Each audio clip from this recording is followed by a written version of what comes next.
Hello दोस्तों, spoken English with Saurabh में आपका स्वागत है। और आज मैं आपको ग्रामर का एक बहुत ही इंपॉर्टेंट पार्ट समझाने वाला हूं। जब ग्रामर सीखते वक्त हमें इसकी नॉलेज होनी बहुत ज़रूरी है। कोई भी हम एक सेंटेंस जब बनाते हैं, अगर उससे वो सेंटेंस अच्छी तरह से बनाया जाए, उसमें वो प्रॉपर मीनिंग रखता हो जिसके बारे में हम बता रहे हैं, तो उसके अंदर ग्रामर के पार्ट्स ऑफ स्पीच का आना बहुत ज़रूरी है।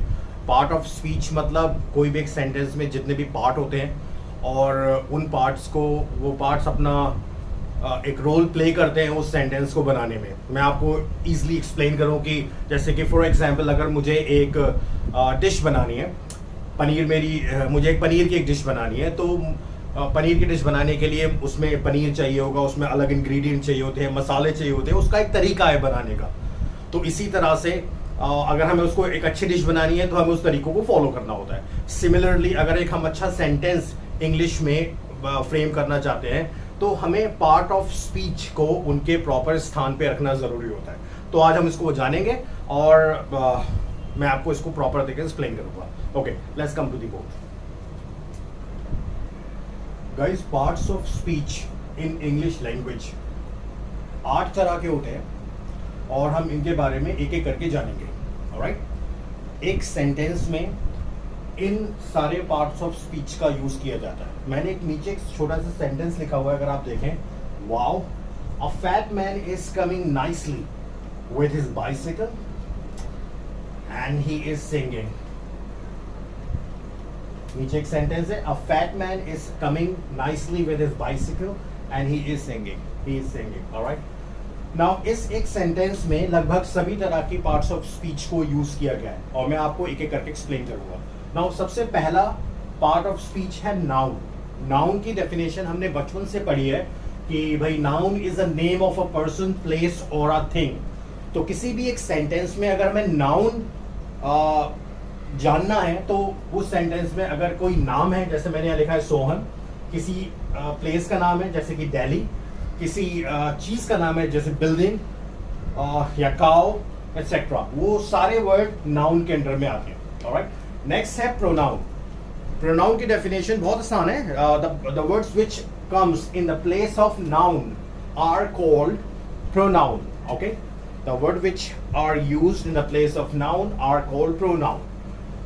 अब इस सेंटेंस में मैं बताऊं, जैसे कि a fat man is coming nicely with his bicycle, he is singing. अब ये ही कौन है? ये फैट मैन है, मतलब ये ही फैट मैन है। हमने दोबारा से फैट मैन लिखने की जगह ही लिख दिया। उसी तरह से ये प्रोनाउन है, जैसे मैंने यहाँ लिखा है he, she, it, they, it etcetera, ये सारे वर्ड प्रोनाउन के अंदर में आते हैं। नाउ इंपॉर्टेंट है वर्ब, जो हम पढ़ते हैं। वर्ब की डेफिनेशन है the words which express an action, जिन वर्ड से किसी काम का होना या करना पाया जाए, हिंदी में हम ये बोलेंगे, वहां पर वर्ब होती है। जैसे कि वर्ड है प्ले, फाइट, रन, सिंग एटसेट्रा। इन सभी वर्ड्स में ये सारी वर्ब हैं और इसमें किसी काम का होना या करना पाया जाता है। जैसे कि फॉर एग्जांपल इस सेंटेंस में कम को हमने आईएनजी लगा के कमिंग करा हुआ है, तो इसमें एक तरह का काम होना पाया जा रहा है। ओके, नेक्स्ट है एडजेक्टिव। ऑलराइट, एडजेक्टिव वो वर्ड्स होते हैं जो नाउन और प्रोनाउन की विशेषता बताते हैं। ओके, जैसे कि यहाँ लिखा हुआ है अ फैट मैन। ओके, नाउन या प्रोनाउन के बारे में बताते हैं। अ fat man, a rich man, okay, a beautiful girl, ये सारे वर्ड्स एडजेक्टिव में आते हैं। ऑलराइट, तो जैसे मैंने यहाँ पे लिखा हुआ भी है black, white, fat, thin etcetera. जब हम किसी नाउन या प्रोनाउन की विशेषता बताते हैं, उसके बारे में बताते हैं, तो वो एडजेक्टिव के अंदर आता है। नाउ नेक्स्ट है एडवर्ब। देखिए एडवर्ब, जैसे कि वर्ब के आगे सिर्फ एड लगा हुआ है, सिमिलरली ये वर्ब की विशेषता बताते हैं और कि जैसे किस तरह की वर्ब परफॉर्म हुई है। जैसे कि मैं बोलूं ही इज कमिंग नाइसली, वो अच्छी तरह से आ रहा है, तो ये नाइसली इस वर्ब की विशेषता बता रहा है, इसलिए ये एडवर्ब है।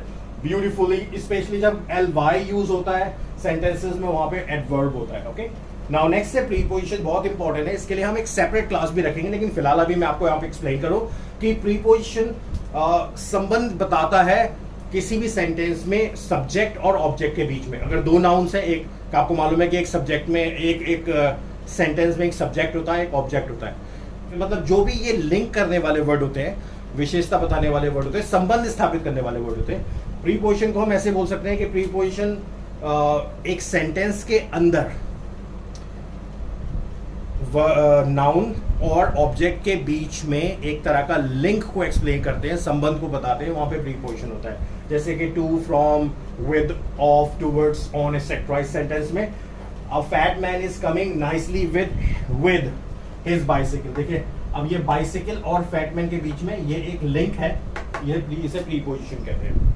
ऑलराइट, नेक्स्ट है कंजंक्शन। कंजंक्शन का मतलब होता है जोड़ना, दो सेंटेंसेस को जोड़ना। अभी यहाँ दो सेंटेंसेस हैं, अ fat man is coming nicely with his bicycle and he is singing. तो अगर मैं यहाँ पर एंड लगा दूं, एंड ही इज सिंगिंग, तो ये एक सेंटेंस हो जाता है। तो ये एंड जो है वो कंजंक्शन है जिसने इन दोनों सेंटेंसेस को जोड़ दिया।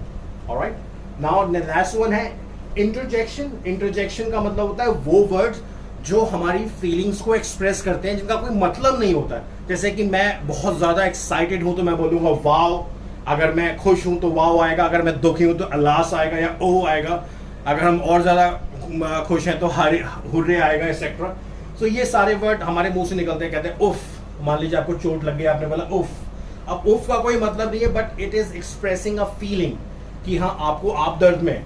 तो ये सारे वर्ड इंटरजेक्शन में आते हैं। तो इस सेंटेंस में हमने शुरू किया था वाओ, तो ये एक इंटरजेक्शन है। ऑलराइट, तो ये सारे पार्ट ऑफ स्पीच को समझना बहुत जरूरी होता है, क्योंकि यही सारे एक सेंटेंस को मीनिंगफुल बनाते हैं, एक सेंटेंस को ब्यूटीफुल बनाते हैं। आई एम श्योर गाइस आपको ये बात समझ में आई हो। अगर आपको कोई भी बात नहीं समझ में आती है, आप मुझे कमेंट सेक्शन में कमेंट कर सकते हैं और मैं आपके डाउट्स को क्लियर करूंगा। Alright, thank you so much.